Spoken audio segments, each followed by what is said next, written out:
Namaskar, this is Akhilesh Bhargav again. Welcome to Tidbits on Business and Finance with me.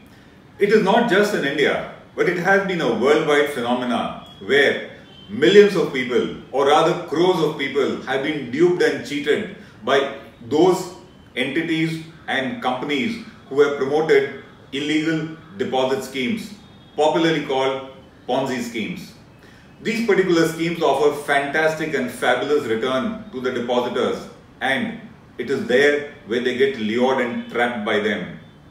These fraudulent deposit seekers, they raise huge amounts of money, and after huge sums have been raised, they just vanish.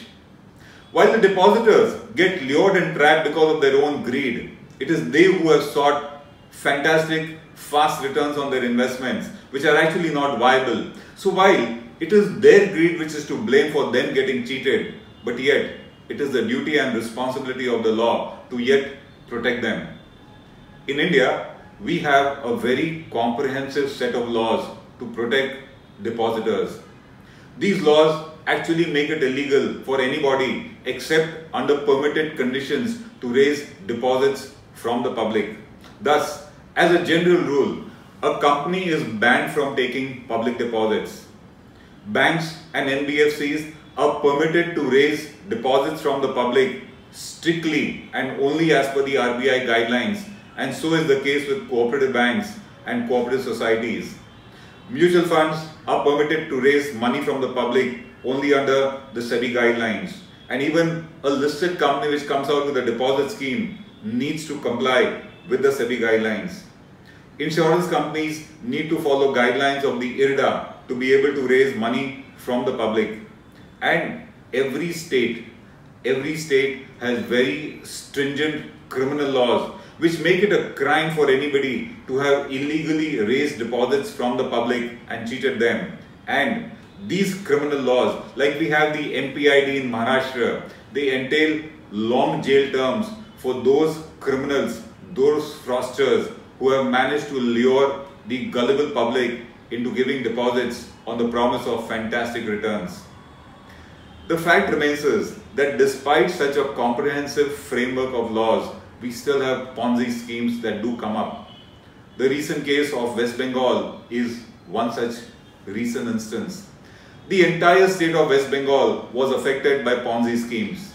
The recent case of a Ponzi operator in Bangalore who managed to raise 1,000 crores from the public is yet another point. Why do these schemes, why do these fraudsters manage to dupe the public despite such comprehensive laws? The fact remains is that it is because the state colludes with these Ponzi operators. In West Bengal, the ruling party at the highest level has been found to collude with these Ponzi operators.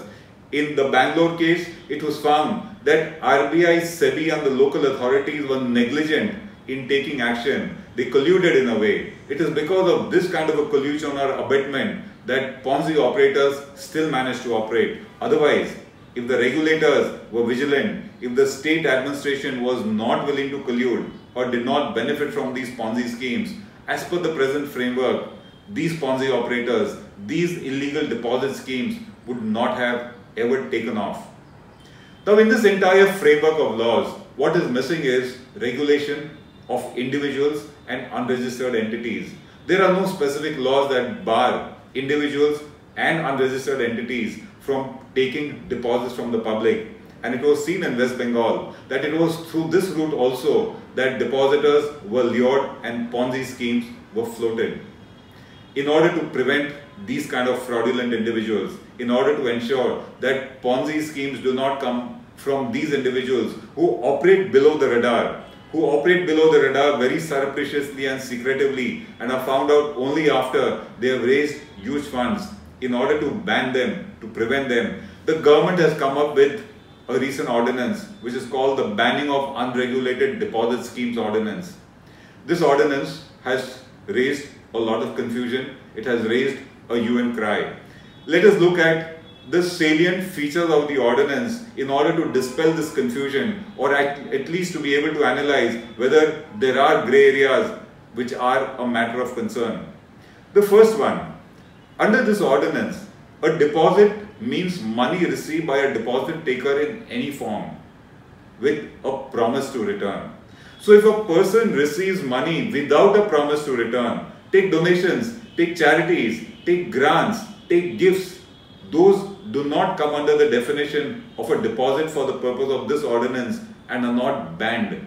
So any confusion regarding gifts, donations, grants, sales, which is money not to be returned, there is no promise to return it, that does not get banned by this ordinance. So this confusion gets dispelled.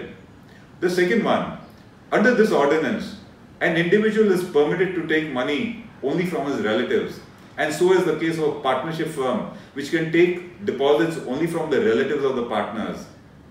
The issue being raised is what happens when an individual is not able to raise money from his relatives or from banks in an emergency situation. It could be a medical emergency, it could be an education emergency. This does remain a grey area, much as the government is trying to say that this ordinance does not prevent that. The fact remains is that for an individual who is not able to raise money from his relatives or from banks, he would perhaps be in a soup. This is a grey area which needs to be addressed. Incidentally, in the case of a business, if money is received for the purpose of business, directly related to it, and with a genuine connection with the business, the ordinance says that it would not apply to such deposits. But then, that is for a business. It looks like for a business, money can be received from unrelated persons. To us, this also seems to be a bit of a grey area. But in the matter of individuals, there seems to be no controversy. Any individual raising money from unrelated persons probably might be violating this ordinance. The next area of concern is that the ordinance says that an unregulated deposit would be one which is raised by any person as part of his business. Does it refer to a Ponzi operator whose business is to raise deposits even though illegally, or does it refer to those businesses who actually raise money for the purpose of their business? Would such businesses be construed to be, or would such entities be construed to have raised deposits as part of a business? In which case, they would actually be banned and they would be impacted. So there are these few grey areas, and these grey areas, I'm sure the government would be needing to clarify them to avoid confusion. This is a new law. It will take time to settle. It is bound to have grey areas. It is bound to have confusion. But what we see is that the hardship in the gestation period is going to be caused to individuals and small businesses and not to the large concerns.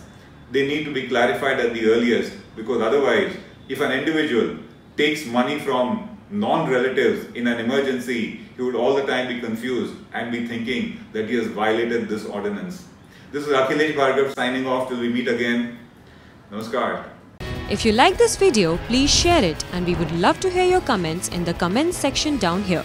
Also, please do like our Facebook page and follow us on Twitter to get minute-to-minute news updates. For more such shows and videos, well, subscribe to our YouTube channel. Namaskar. HW News Network today is a year and a half old. Thanks to your support, thanks to your love, we've grown. We require your support a little more. What we request you to do is to download our free app. Our app is in English, Hindi and Marathi. We promise to update you with the latest news, views, analysis, interview. We also have a live TV going in that. If you download our app, we will get advertisers. And if we get advertisers, we'll get revenue. We get revenue, we can serve you better. So once again, please do support us. Please download our app. Namaskar. एक बहुत पुराना फिल्मी गाना है, बदले बदले मेरे सरकार नजर आते हैं, जिसे आजकल प्रधान सेवक नरेंद्र मोदी पर लागू किया जाए तो थके थके मेरे सरकार नजर आते हैं। अगली दफे हो सकता है नरेंद्र मोदी प्रधानमंत्री न बने, कोई और बने। बीजेपी कोई अटल बिहारी वाजपेयी जैसा शख्स तलाश कर रही है। हाँ, मोदी जी ने कहा था न मैं खाऊंगा न खाने दूंगा। ये शायद कांग्रेस को पछती नहीं है। अब कांग्रेस की सरकारें कुछ राज्यों में बनी है, वो कम से कम अच्छा काम करें न करें, कम से कम इस बात को तो ध्यान में रखें कि बिना करप्शन का सरकार चला कर दिखाए। मीडिया तो धराशायी हो चुका है, कम से कम देश को चाहिए एक सशक्त और मजबूत विपक्ष। क्या राहुल गांधी या फिर अरविंद केजरीवाल, अखिलेश यादव, मायावती, ममता बनर्जी एक सशक्त विपक्ष साबित होंगे? अनेक विचारधाराएं, एक मंच। ये हमारे दर्शकों पर यानी आप पर निर्भर करता है कि आप कौन से विचारधारा से सहमति रखते हैं।